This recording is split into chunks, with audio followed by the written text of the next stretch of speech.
Така, Аниста подхваща тема. И какво става, когато Аниста подхване тема? Лошо. Нали знаете как навлезе кенсъл културата? Не сме го измислили ние, защото сме много морални, защото много искаме да разкараме хората, които правят бели, които са популярни. Не, това е от Америка. Какво се случва тук обаче, когато въведем американския стандарт при нас? Нищо. Слагаме хора по знаменателя cancel, които дори не заслужават да бъдат там.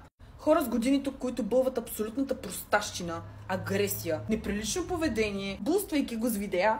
Сайляк, нямат проблем. Тук дори не визирам хора, които главно се занимават с видеа. Тук визирам изпълнители.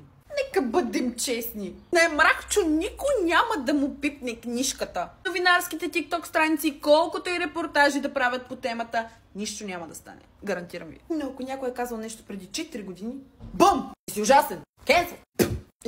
Тропането от популярни личности на лична основа в лайфове. Тролагин. Това парче трябва да бъде закрито от земята. Още преди 4 години трябва да се случи. Защо изобщо го допускате този човек отново на трибуна? Why?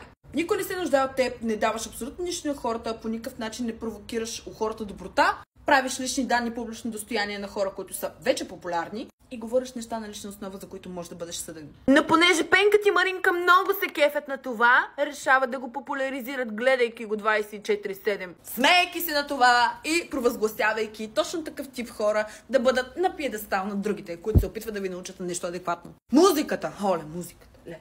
Как може да слушате Димов, МБТ и Трев? Вие ги популяризирате. Никой не ви е виновен. Хората превръщат хобито си в работа, защото вие популяризирате тяхното хоби.